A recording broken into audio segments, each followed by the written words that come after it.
جناب د افغانستان چې دا کم پښتانه روان دي افغانستان ته زموږ ډېر پښتانه رونه پسې دا بعضې کسان د عقل نه خلاص دي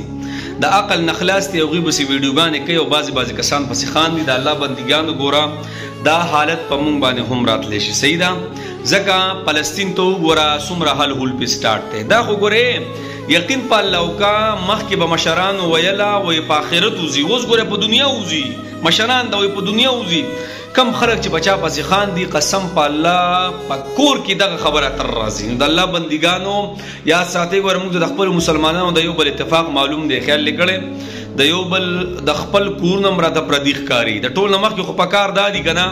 چې مسلمان څه دی مسلمان په منزله د یو بدن دی یو بدن بس چې یو ځای کې درد دی بل ته سره رسي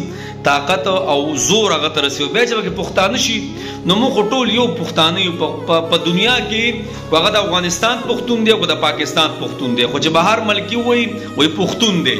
اوس که د افغانستان پښتون یو خبره اتره ورانه کي نو وایي پښتون دی او که د پاکستان پښتون خبره اتره ورانه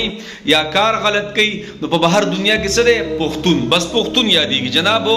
زما استاد دا باډرې دا زما استاد جدای نشي راوستی نو هغه کسان د زما خواست ګوره یاد ساتئ قسم دی زما په خپل تجربه ده چې چا پسې خاندلي دي که نه ډېر زر ورته الله جل شانو ښودلي دي نو بس الله دې او زه به دا خبره وکړم که نه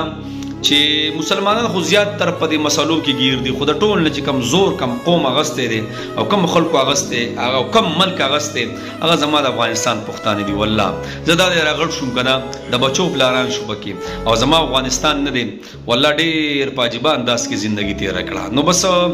الله دې موږ ټولو ته خیر کړي الله دې ټول مسلمانو اتفاق یو کړي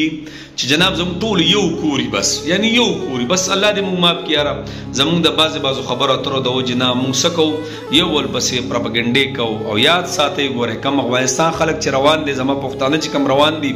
خپل وطن ته روان دي یاد ساتئ زما د پاکستان پښتنو ته ګورئ خندا کو چا پسې کوئ که نه ډېر زر به نه وځي لږ نه په دې قوم باندې به ورځې راځي کې خیر انشاءالله ښه کم قوم چې زیات ازمایښونه تیر شي په کوم قوم باندې که نه الله د هغوی ورځې راولي خو پته نه لګي چې کله به راولي د الله جل شانه ته پته ده کیدی شي ګورئ دا کم حالت چې د افغانستان د مسلمانانو دی نن چې زما د ملک نه وځي کیدی شي دا حالت ګورئ په موږ باندې راشي الله خو ډېر زر دا حالات بدلی ډېر زر یې بدلی او دنیا څه حیثیت دی اوس کوی دا چلو کو نو به دنیا به دې بل سیټ ته واړئ تاسو ته پته ده غټ خلک چې ځان ته بېسوي هغه نن څه کوي سوالونه کوي نو جنابو دا دنیا بدلیدل دا د الله د سیټ دی ګورئ په چا پسې به خاندونه الله دې زما چې کوم افغانستان ورونه دي الله دې په تاسو باندې اسانه کړي بس هېڅ نشو ویلی جي الله تاسو ته بس اسانی میلاو کړي سره زموږ د ټولو مسلمانانو اګو فلسطین دی کو هر ځای دی خو جنابو اتفاق مسلمانی دی ته وایي چې په یو کس باندې غم دی چې بلې په غم کې شریک شي دا نه چې پروپاګنډې او پلانې او ډینګرې او یاد ساته ګورې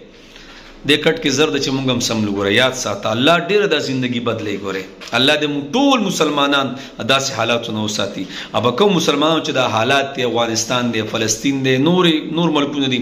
الله دې تاسو ته اسانه کړي زموږ دعاګانې زموږ زړونه سره درد کوي درد بس الله دې موږ معاف کړي